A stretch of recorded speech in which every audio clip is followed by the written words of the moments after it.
we stand for the invocation and pledge, please. Linda, would you lead us, please? I will. Once again, we come before your mighty throne of love and grace and understanding. And whomever you are, Lord, and wherever you are, you represent who we are. Thank you. Thank you tonight that we've come together to do the business for hope, for the city of Hope. Guide us and keep us in your care. Amen. Amen. Join me in pledge. I pledge allegiance to the flag of the United States of America and to the republic for which it stands, one nation, under God, indivisible, with liberty and justice for all. All right. Board would review the minutes. Before you. We actually have 2 minutes. We had the emergency meeting, and they got left out of your package, so we have it laying over. Oh, okay. You have one in your packet and one beside you. Have 2 minutes. 2 minutes. 2 minutes.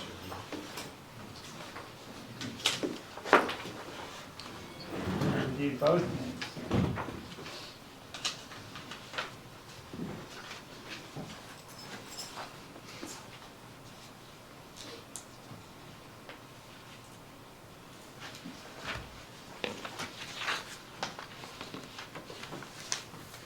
Motion to accept the minutes as read. Is that that's the August 6th? Yep, August We need 6th. to do 2 motions, or just do them both together? Randy, can we do both together, or we need to do one at a time? If you, yeah, you can do it both together. Okay. So, No, the August 7th. Okay. you have a motion. Motion for both of them, Reggie? Yes, sir. Okay, motion for both sets of minutes. Is there a second? Second. All in favor, say aye. Aye. Opposed? Okay. Randy's gonna give us an update on the hospital. I saw that. All right, Randy, I've been waiting for this. I'm I trying know, to man. decipher it on my own. and I couldn't do Well, it. things don't get better. Yeah. You know, I told you all the time, when you're in bankruptcy court, you gotta think backwards. This is a good example. In the bankruptcy court, steward is the debtor in possession, okay, just so you all know some terms. And they have now filed suit against all the MPT groups that own the real estate in their system hospitals. What that means, and they file suit in the bankruptcy court. It's all done in their bankruptcy court.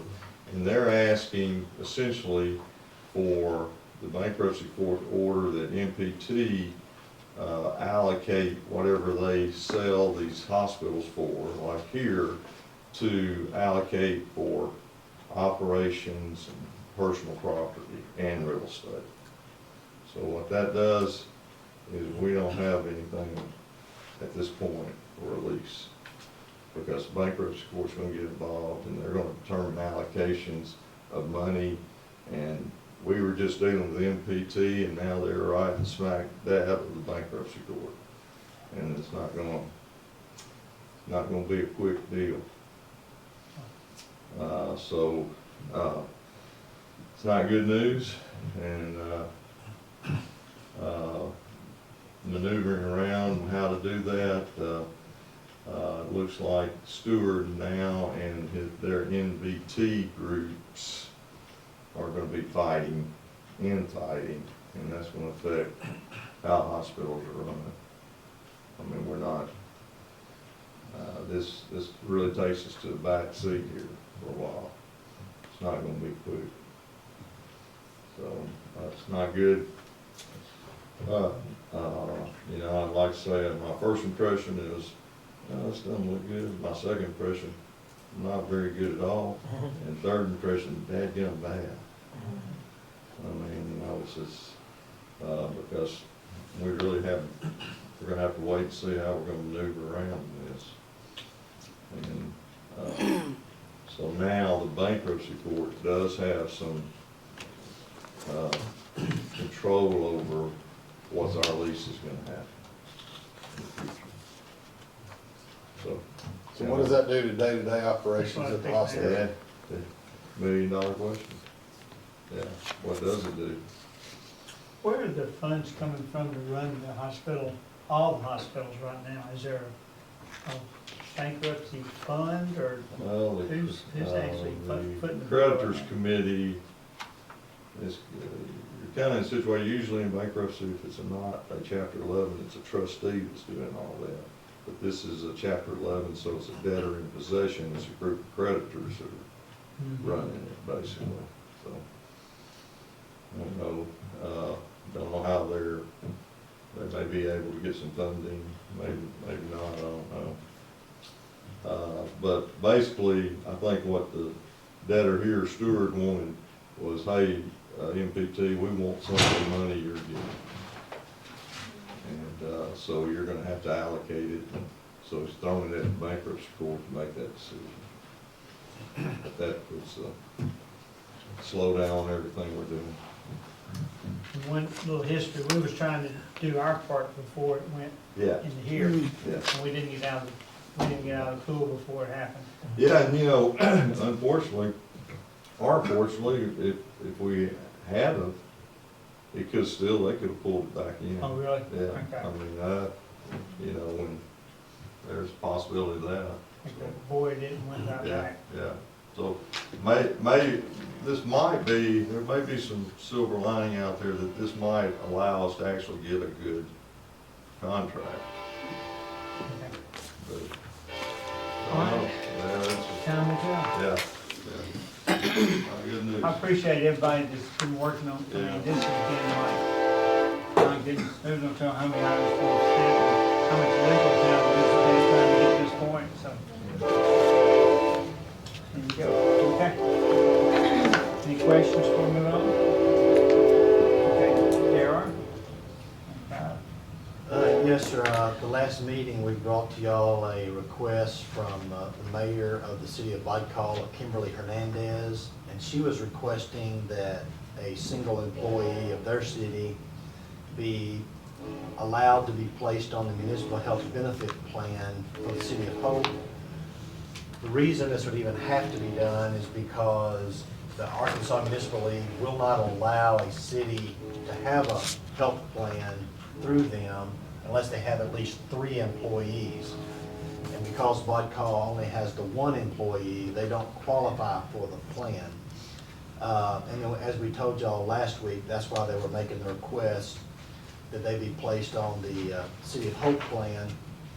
And we did call the municipal league, and we told y'all last week that this is something that's commonly done, bigger cities do it for smaller cities, that is commonly done. Y'all asked us to inquire about could we discontinue coverage at any time if there became some concerns about the effect of that individual on our rates. And according to, did I get that correct? And according to Municipal League, we can discontinue this relationship at any time. So that was their answer to us. So it's, if it did become a concern to the board and maybe it affected the rates too much because of some bad experience of that individual, we could discontinue that if we chose to do so. So we think we've answered, hopefully we answered your question, and maybe now y'all can make a decision. I think staff would recommend us doing this. Of course, it's a board decision for you guys to make, and we'll bring it to you for your consideration. I make a motion to approve the request. Second. Motion second to approve. All those in favor say aye. Aye. Aye. Okay, thank you. Everybody do that. Thank you for finding out the questions. We need to know. Thanks, Cindy Cindy. coming up? Or you- Yes. yeah. Miss Cindy will come up and she'll do her clerk duties and finance duties. I'll be running back and forth. I know y'all didn't have very long to look at this, but do y'all just want to go through it by the pages, see if you have questions? Okay, page 1.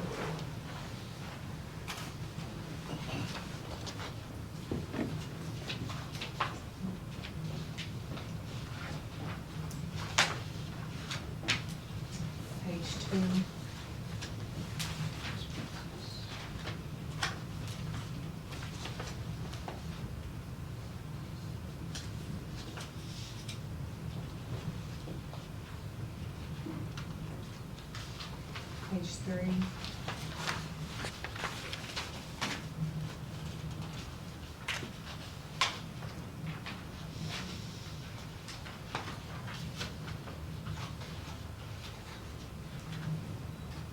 Page 4.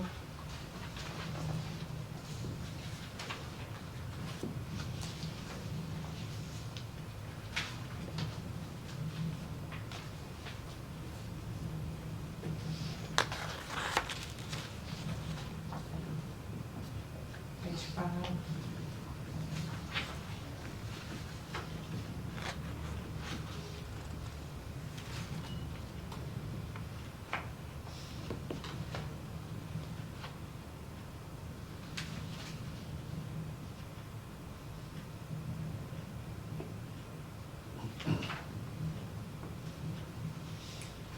Page 6. I'd like to, go back to 5660, What page are you? 5, please. 5560 under. Parks and Recs. 56. 5660 machinery maintenance. Mhm. Okay. Thank you. That, machinery maintenance, I looked at that, that's mainly their stuff for their mowers, and you know, that their, busy season for that is right now. So that's why that percentage is high, but it's mainly for mowing blades and different things like that. Thank you. Under Parks and Rec, 6,500 beautification. Okay, this month for the 4,891, they had a tree removed by the wall cut, and that was 2,450, and then grinding the stump was $1,125. If y'all recall, we had a tree fall on the softball stadium, Okay. and it cost us, Mm-hmm. 22,000. how much? It's like 22,000. Yeah, it cost us, so we started looking hard at trees. How do we, and there were a few trees that were leaning and a little, maybe not healthy. Let's say, let's get them down, so. Yeah, they cut a lot of trees. And things close to buildings that we thought might damage a building. I don't know if y'all walked around during the One Long Festival. We're about to run out of trees. We had brought it, they had brought it to us at some point about planting more trees in the park, but I haven't heard anything else about it. Yeah, we had a Tree USA program talking about that at one time through the downtown network, and, yeah, we definitely can do it some more planting. We just don't wanna plant them too close to structures where they blow over on the structures. Yeah. That's something we can consider for, even next year in our capital request, to maybe do some tree planting. Yeah, Steve Harris came to us. Yes, they were talking about downtown, and then they talked about the Tree USA, and a lady was supposed to come and address us. I don't think I think every time we had a schedule, did she ever come to us and talk to us? Yeah, I think every time we had a schedule, something came up on her schedule, and she didn't get to make it.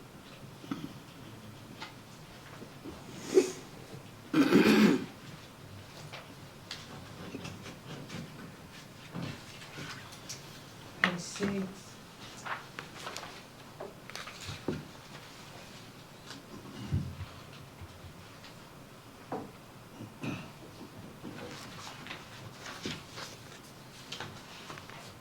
Page 7 is the sales tax fund. Overall, we're up like 2% over last year on the revenue, for the sales tax.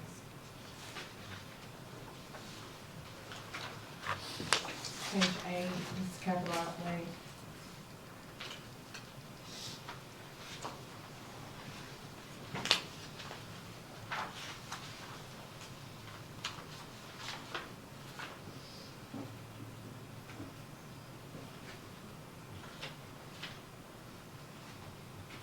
Page 9, the airport fund.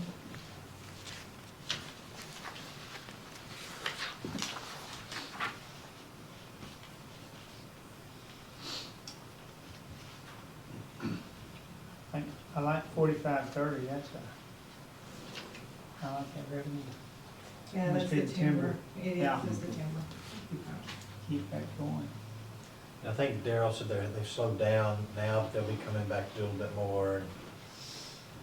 And we're asking them to look at some, we had some other areas with some timber that, talking with EDC, they'd like to get cleaned up to make us more site ready for, it's on the other side of the highway. So we're starting to talk to them about what possibility it might be to extend that contract and bring it to you.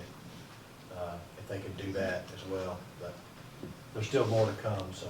They may slow down a little bit for a month or so, they had to go somewhere else, I think, but they'll be picking back up and get a little bit more. What percentage cut? He, it's probably in the 80 to 85% is what I think. Down here? They're turning the corner, mainly in the west, just a little bit in the west. Okay. So,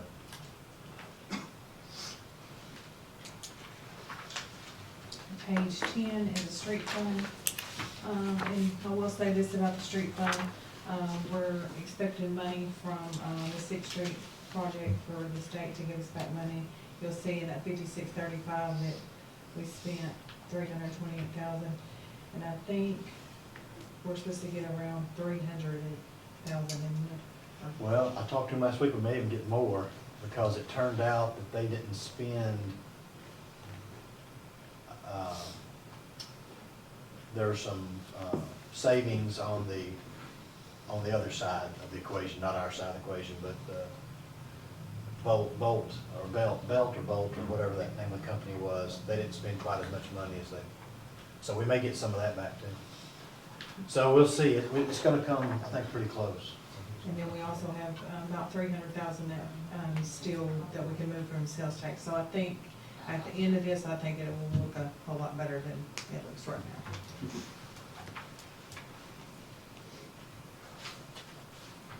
Page 11 is the sanitation fund.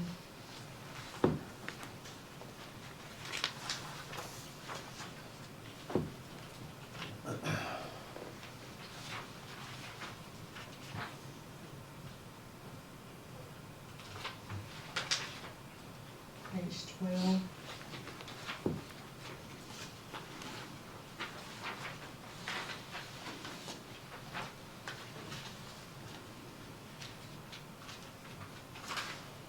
$13.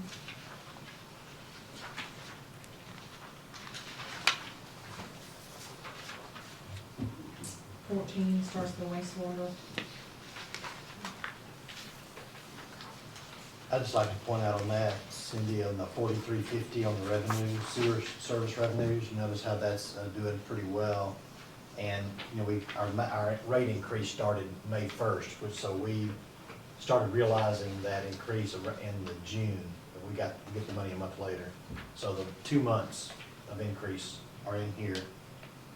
Yeah, which is really about $150,000 a month. This 133 that was for July, there was a correction on that. They had billed before we actually had the ordinance in place for the increase, before we actually had it in place. So that's adjusted for that, but it's running about $150 a month.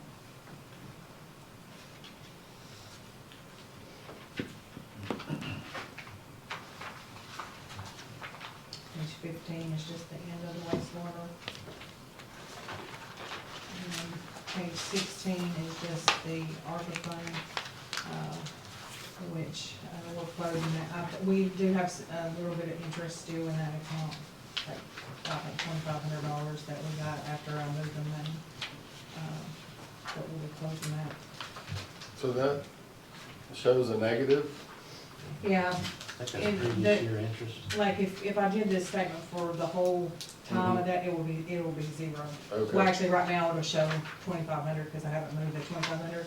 But what it is that interest that I moved to the street fund, that 35,000.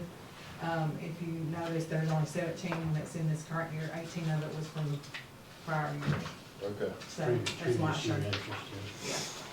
But it was zero. Okay. And that's all I have.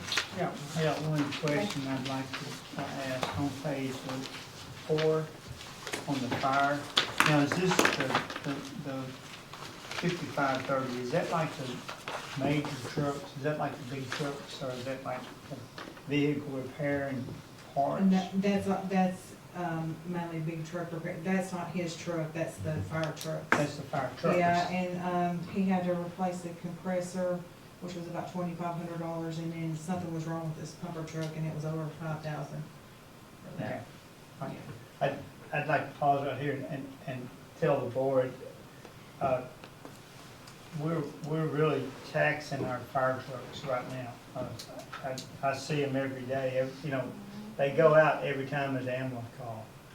And these older trucks, they're not gonna take this for very long. I mean, I think it's a great service that we do, but I'd like the board to think about buying a 2-ton truck or something smaller. I talked to Todd about it, and the fire chief, and he thought he might put like the jaws of life in it and a few things like that. But we need to start thinking about a smaller truck to go out on these runs instead of taking a full-fledged fire truck out. I'm afraid they're gonna have an accident, because they go out a lot. Some days they go out 3 or 4 times a day. And those older trucks, we're just wearing them out going this. That's what I think. I was going to ask the board what they thought about it, but a little rapid response vehicle would be just as well. The only thing we'd have to think about is that's going to take 2 firemen away from the firehouse, and that's going to leave, I don't know how that's going to work. Because right now, I guess they can go from a ambulance call to a fire, can't they? So, I mean, the logistics of that might not be feasible, but we're gonna have to start buying more fire trucks if we keep driving them like we drive them, because the fleet's not brand new, is it, JR? Or you probably don't know the year models or anything, but they're not brand new, I know that. So I don't know what the answer is, but I just see this as a problem of us spending a lot of money keeping our fire trucks up in the sense of the way we drive them. Yeah, that was one of my concerns when I asked the question of why were we doing that? And I can't remember the response to that. Why were we sending them out with every ambulance call? We don't send them on every ambulance. Okay. I know it started with COVID, but I was wondering why we're still doing We it. send them on life-threatening calls. Oh, And Okay, well, the reason we do that is because many times we're the first responder on the scene. The ambulances, especially with the taxing of the hospitals, sometimes we're not even in our city. And our guys are all EMR trained. All of our police carry tourniquets. We all have AEDs. They save lives. They're on the scene first, and they're starting emergency care. And they have the fire trucks for two reasons. One, if a fire call comes, they can still respond to a fire quickly. And secondly, if we're on a major roadway, it's a great protection of our people out on the roads, because we can use a fire truck to block a street. This is common practice in most cities, very common practice, especially on interstates. Almost now they won't even work accidents on interstates without fire trucks blocking them, because it's just so dangerous. I support, and Todd and I talked about this, I support us responding to life-threatening calls. We don't want to go to every ambulance call. So what Todd and I agreed on is we'd respond to life-threatening calls, and then we'd only respond to assistance. So if the medical person came up there and said, hey, we need help lifting an individual, and we only got 2 ambulance personnel, we can't lift them, then we'd go out to respond to that too, just to help. But our dispatch should be sending our firemen to life-threatening calls, not every ambulance call. Well, that clears up a lot, because I have a lot of citizens ask me about that. Are there police dispatch to life-threatening calls? Not always. If it's a pure ambulance, and it may just be that they may send police too. I mean, I don't know if that's in their protocol. We're definitely sending an emergency responder, and the fire department goes because they're emergency EMR trained. And most of the time we're there on the scene first. I'm not saying a police officer may not go, they sure may. But if all police get police get tied up the most, because in the summertime, they're gonna have 30 calls a day. They're generally coming all at once, and sometimes police officers are on calls and there's nobody available to answer a call. Firemen are more, not as don't answer many calls a day, they're more responsive, able to respond quick to those kind of things.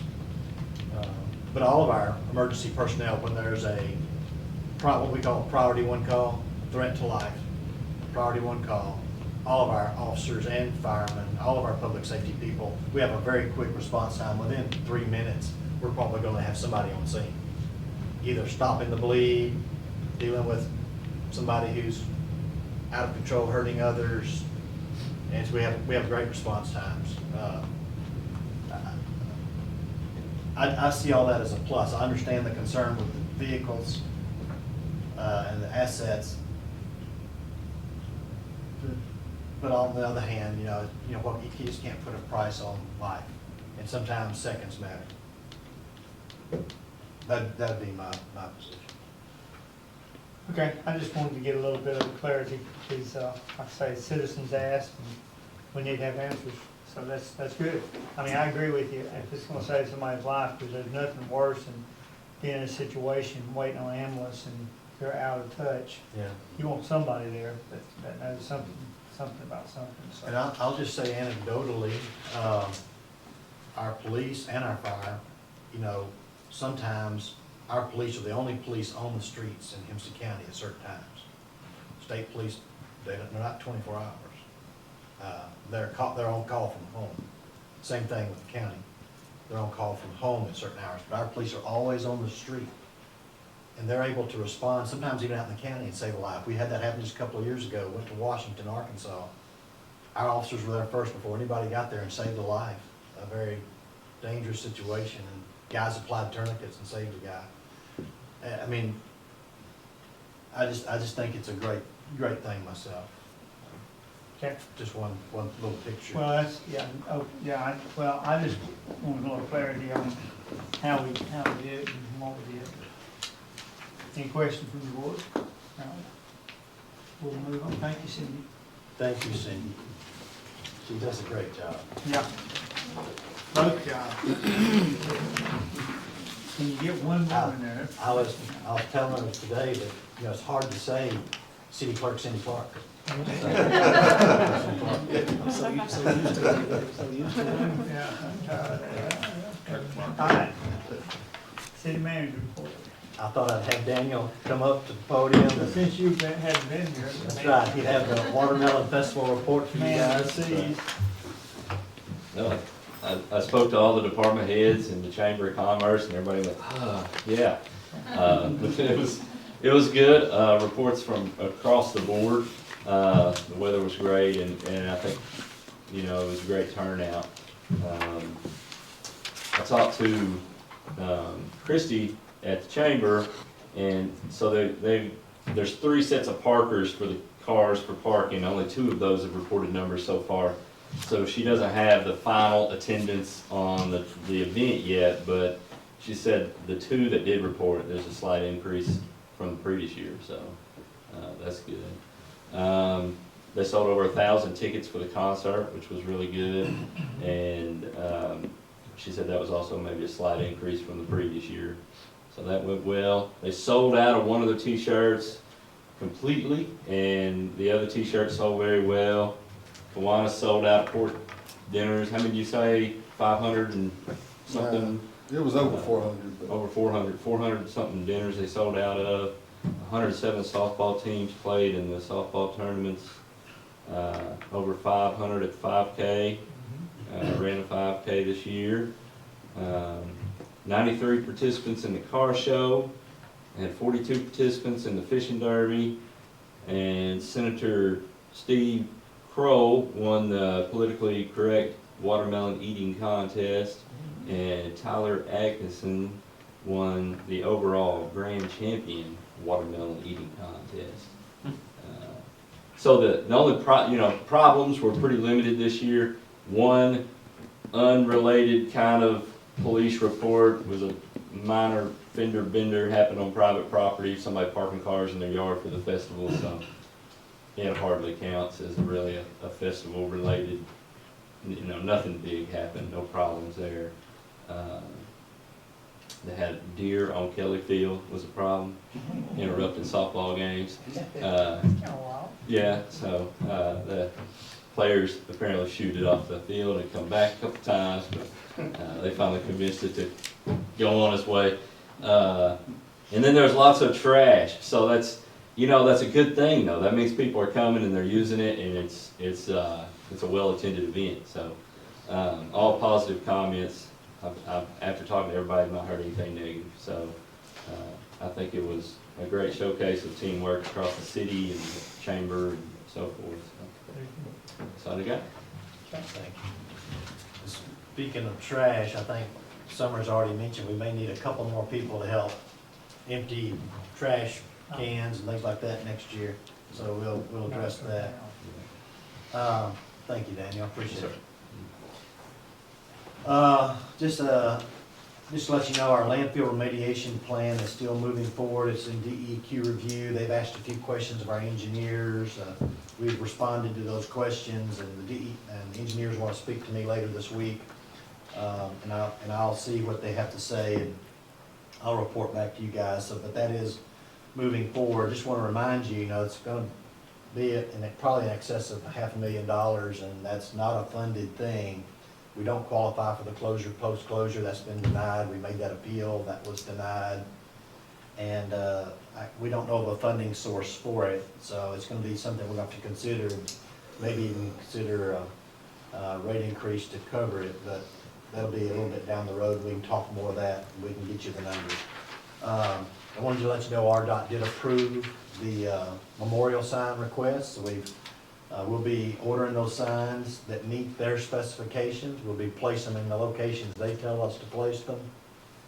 And we'll probably cover the sign up and then have a kind of an unveiling. We'll ask the family to come out. I think RDOT wants to come out. We'll ask the board members and citizens that want to come out in honor of our fallen soldiers.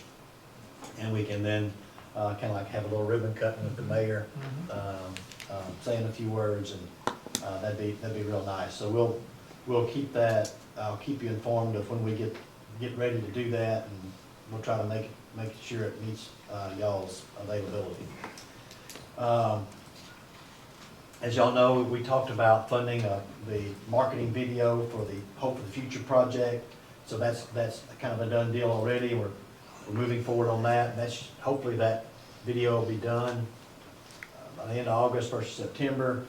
That's $2,000 at our cost, the city cost, to help get the word out on the November 5th election. The tourism, appreciate the tourism board authorized an additional $10,000 to fund other things like advertisement, signs, punch cards, flyers, to get the message out to the citizens about what they'll be voting for or against, and to just get the information out to our citizens. So that'll give us we're gonna have a meeting, week after next with our committee. 28th, Wednesday the 28th. The marketing committee will meet, and Daniel will kind of lead for us on that, and they'll be talking about how best they could use that $10,000 to figure out. I know we have a campaign. Can you share real quick the campaigns y'all have already talked about we're gonna be doing? Yeah. So we've set some dates. Next week is 10 weeks out from Election Day. And so we've got things, we're hoping to have the video out around the 1st of September. She said today there's a possibility, if everything goes right, it may be ready by the end of this week or the 1st of next week. So, and then that's really gonna start ramping us up. We're gonna get some things out for our website, put on there. People can go to the website and see, all the information, as well as social media, mailers, table tents for restaurant tables to put in there. Talking about maybe a roadside banner, vote yes, something simple, and maybe our website or something else where that just triggers them. They see it, and then they know where to go to find more information on it. Backpack stuffers, we discussed that, putting in all the kids' backpacks at school, sent home. business flyers, and really then the thing we're gonna talk about a lot next Wednesday is really the content that we need in this. One question that was brought to me recently was, we've got 3 things on the ballot, and 2 of them say 7/8 cents, and 1 of them says 1/8 cent. And the question was, is that 3 things, are we stacking those? And of course it's not, but that's something that we've got to communicate in this campaign, so. That's the legal language, it has to be on the ballot, it has to be on the ballot that way, but it's confusing to the citizen who's voting, because nothing would, if you vote for all 3, it would never go beyond 1 cent. Never. But it looks like if you add them all up, hey, that's almost 2 cents. Right. But, yeah, so we gotta figure out how to get that in our flyer to let people know how do we word that short, in such a short way that they see it on a small information that they might read. So we've got about just over 3,000 registered voters in Hope, and they're pretty spread out. I kind of wrote, I got the information, and it's really spread out across the wards pretty evenly. But we know who to, That was by design. Yeah. That's right, so. It's our targeted audience. Target audience, that's right, so, yeah. That's it. Good, thank you. And also in that 10,000, even the local papers will do advertising for us at the paper level. We need to talk about that maybe too. I don't know if did you mention that? Yeah, we did talk about newspaper, yeah. All right, then I'm gonna skip number 5 because Randy's already given you a more update on that.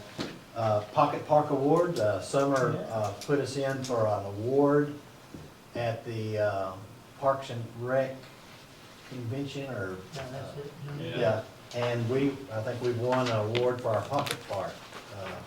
So that's a great thing, and she'll be receiving that award when she goes to her convention, and on behalf of the city. I want to let y'all know too, today we got notified that we received the Arkansas, the Assistance to Firefighter Grant. It's 29,000 roughly in that area.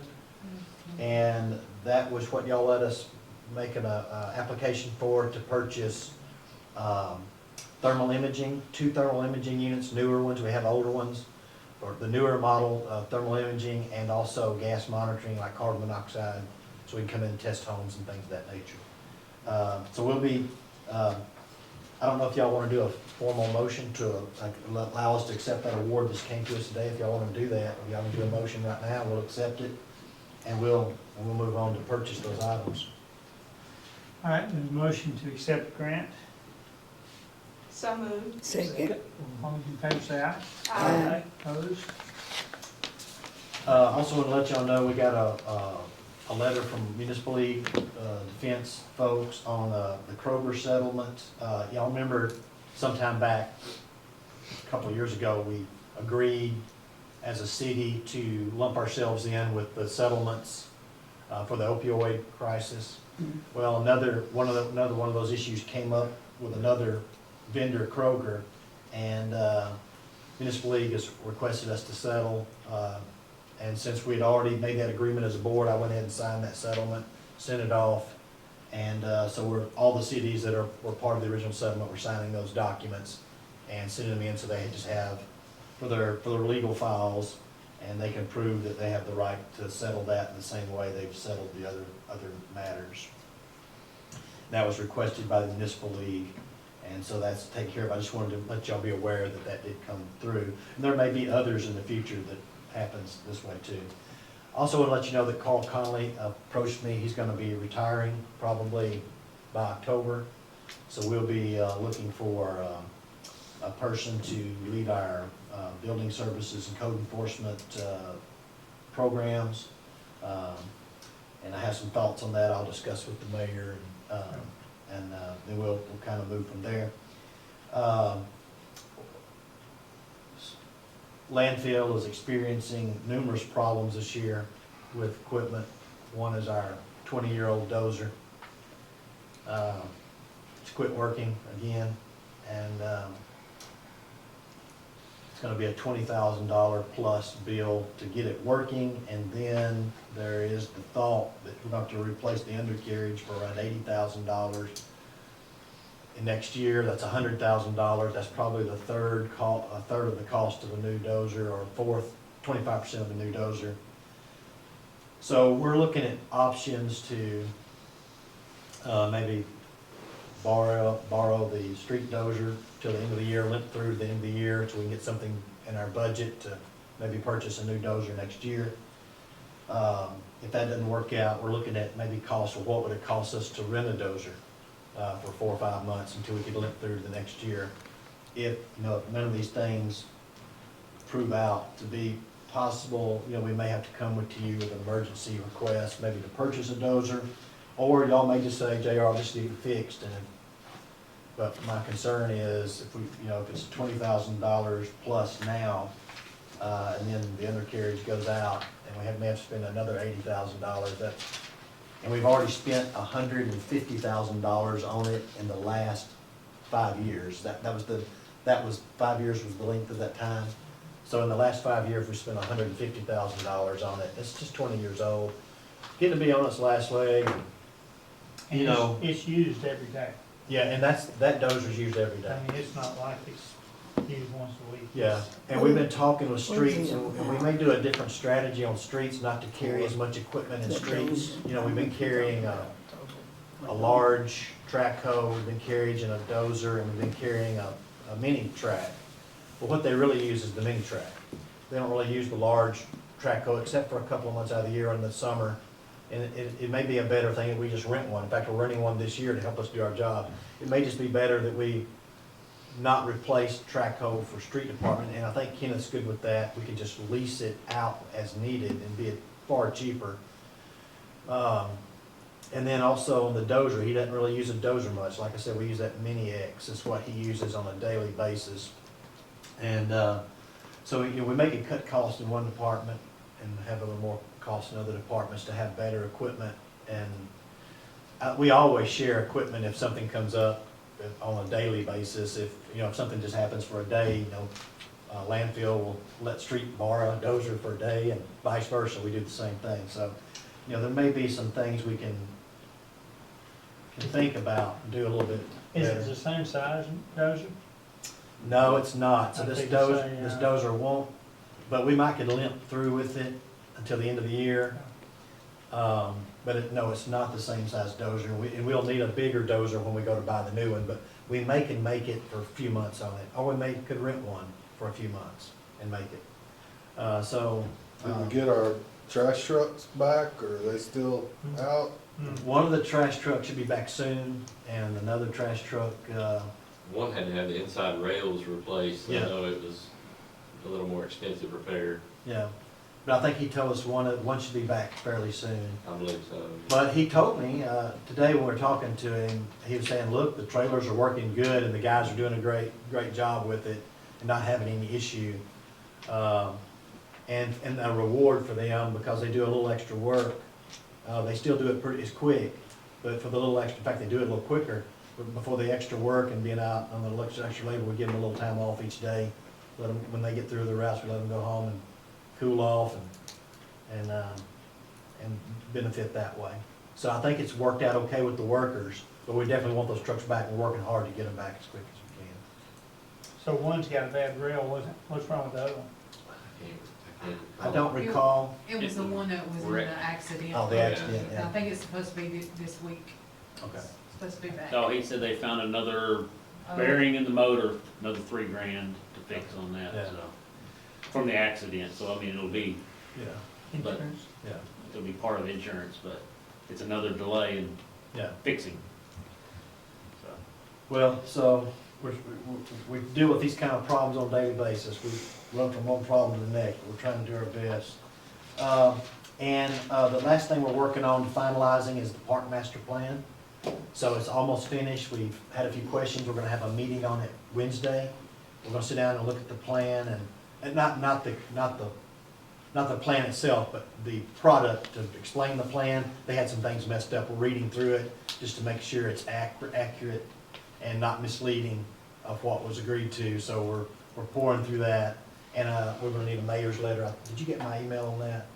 If not, I can write the letter for you and bring it to you to sign, if that would be helpful, but we're gonna try to get all that finished this week and then get that master plan finally printed out and in its final form for y'all to see it. And if y'all want to actually, I think there was a question if y'all wanted to actually approve it in its final form, we could do that at the board meeting. They asked that question if y'all would like to do that. If y'all want to, we certainly can set that up. And I think from the city manager's point of view, that was it for me.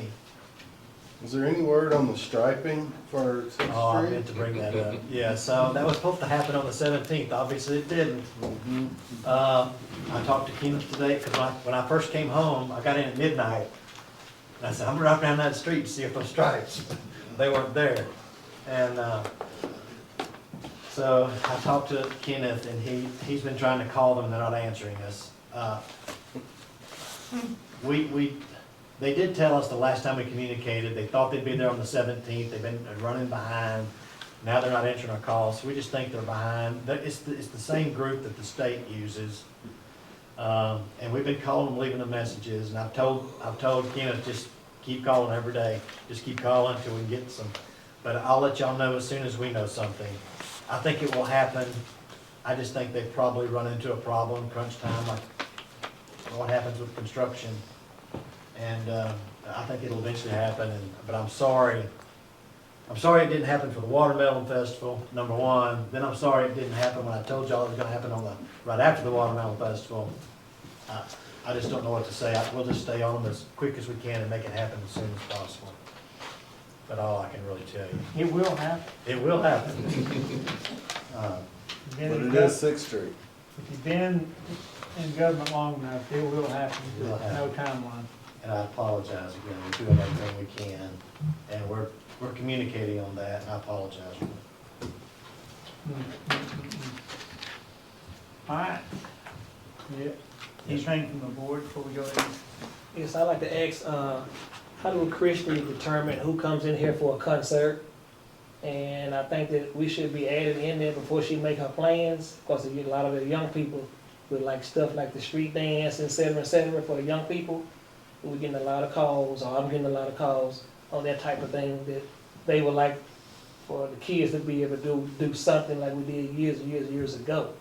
So if she, I'm just guessing, as she make her plans for who comes in here for a concert, make sure that somebody out the group or somebody be notified and say, do y'all know anybody, or do y'all know a rapper, or do y'all know a comedian that lives right here in town? Because we know plenty of people right here in town that does that comedian stuff, and the young people want to they want to do something as well. So I told them I will make sure I ask you before she make her plans, make sure don't plan on getting a concert people down here for whoever, and somebody out of us don't know nothing about, can we put into that group or menu or whatever it is, however she does that. Okay. I think Somebody for the Watermelon Festival? So the main concert, just to make sure everybody's aware, that's kind of managed by University of Arkansas, Hope, Texarkana. That's they put on that concert. They raise money for they're in charge of that. The rest of the Watermelon Festival, the Chamber does do, and that's how they raise money. But definitely we can talk to Christy about, Christy Burns, about their thoughts on maybe something for the, she might could add something to it, yeah. add another event. She's always looking for something that. They did an open mic night on Friday night. Yeah. I think they had 15, what she said, 15 different people that participated in open mic. And I'd encourage all of you, if you have an idea for that, just call Christy and Yeah. talk to her She'd about be it. open to it. Yeah. I'm not sure exactly how UAHT Right. I does. think they actually backed out this year. It was fully chambered this year. Oh, was it? Okay. Oh, I'm wrong then. It's a lot of pressure in finding an artist that will break even. Yeah. You think they're worried about making money, but it's a bunch of money to get them here. And I think they did pretty good this time, but a lot of community support and stuff, and I do appreciate the community for all the support they give to Watermelon Festival. He had just visited with Christie, and if she doesn't have it for the main, I know she'll add something, because she'd love to have a lot of people, more people involved, I guarantee you. Anything else? Citizen request? Yes, sir. Come to Mike and state your name, and here we go. Yes, Mark Sylvie, and just want to share from a citizen's perspective related to public safety concerns or issues based on experience I had a few weeks ago where there was a situation at the farmer's market and my family was there, and then that lasted all week long where there was possible threats to our safety that I had to deal with. Out of that, I learned a lot of things, and then I'd like to share just a few statements and a request to the board, and just to raise a discussion about it. But basically, it was an individual got off Amtrak, showed up at the market, was acting really strange and making people uncomfortable. One person heard the person. They indicated they were making gun noises and gesturing as a gun with their hand. I learned about it after the fact. The police were called initially. They dealt with it, made the person leave.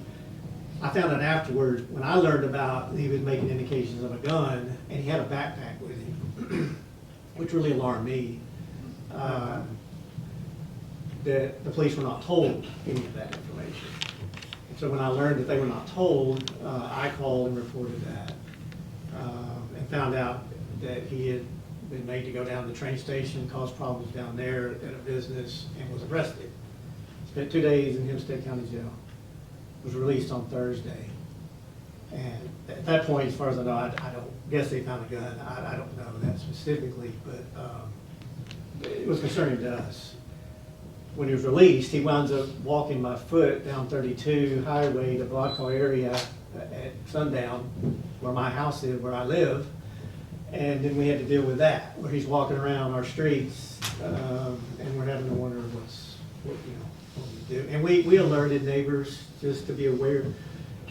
Did see that. Out of that, sir? I did see that on. Yeah. Well, and we made a post, and then we learned there are volatile, extreme feelings on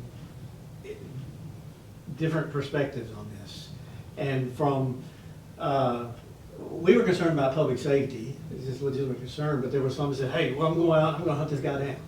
And that's totally inappropriate, totally inaccurate. That's not what we wanted to, motivate to happen. Then there were others that said, well, y'all are just racist. You're just racist because he's got brown skin. Right? It's not, and he was indicated he was from India or Pakistan. And it's like, you're just racist. You just hate these people because of their skin color, which was not true at all for our perspective. I know racism exists, but we were not motivated by that at all. But we saw those extreme feelings, and we were accused of being racist by people local in the area, just expressing concern. And I did talk to law enforcement, and out of that, then was told when I reported about him making indications of a gun, and to say, well, could you not search him at that point? And found out through limitations they feel like they're under, and regulations and policy, that it wouldn't have been automatic. They could have searched the bag, which was really distressing to me, that we couldn't do anything. And so talked to several different law enforcement officials and gained more insight of what they deal with on their side, that there are limitations, but then all the other extreme emotions from, like I say, the different perspectives. And even hearing that communication, I learned things from other perspectives. And out of it, I just want to suggest and state to say, from citizens' perspective, to say that when there are, especially risk of shooting issues, that's most concerning. Of course, none of us want that, but it's unfortunately very common. It was just a shooting in Fordyce back early in the summer. That it's the community people, citizens, most of the time that first encounter the situation and have to deal with it, and then need to report to police, and the police do their job. And I appreciate the job they do. And I'm saying I'm not criticizing law enforcement at all in this situation. They were not told that, and I fully support the law enforcement. But what I gain from all this, I believe it would be beneficial to have more communication to the community, between community and law enforcement, and even about this issue, with all the volatile emotions on both sides, that is polarizing us. That's not good. And as we as citizens are the first ones generally to deal with those situations and have to make decisions and report, and we're also a lot of times the first ones that are under threat of a shooting situation, even though law enforcement are put at risk too. That I would just request the board, law enforcement, whoever, that could we do some things to generate and facilitate more communication on these issues, to try to bring people together more and to try to effectively deal with this, that we could hopefully head off something like this, because that's nothing that nobody would want in our community. And that in my experience situation, I felt like my family was possibly at risk, and yet because how it all played out, nothing was really done to discover if there was a real threat there. And that was really distressing to me. And just maybe how we can all work together better as citizens with law enforcement and understand their side, and then our responsibility too. I think we really have a responsibility that's important of what we all can do to get better together in a communication about all the issues, perhaps like in a community meeting around that. I think could help. I think could benefit, and going forward, I think that it's just an increasing issue that we're dealing with. The FBI director gave a testimony to Congress back in either December or first of the year and said because of the Israeli conflict that the threat of terrorism in America is at the highest level since 9/11. He said that. He said it's not really a matter of if, it's when. That's what he reported. And the reality is southern border is wide open and we're on the main route.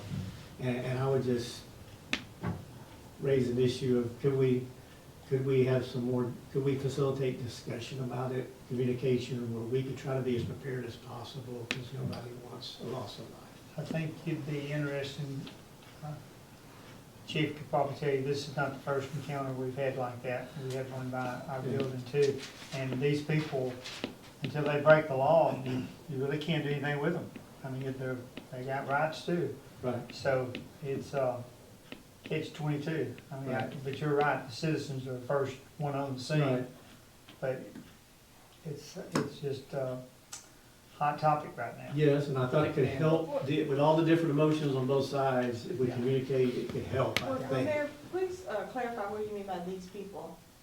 I had somebody from Saudi Arabia come into my cars and he couldn't speak English at all. He couldn't speak anything. And he showed up at our business and nobody could communicate. The police finally used their phone to communicate, but he didn't have anywhere to go. I mean, he didn't know anybody. Somebody dropped him off on the interstate, they think, out of the van.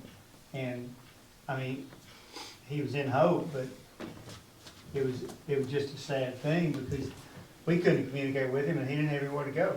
But, so what do you do with those?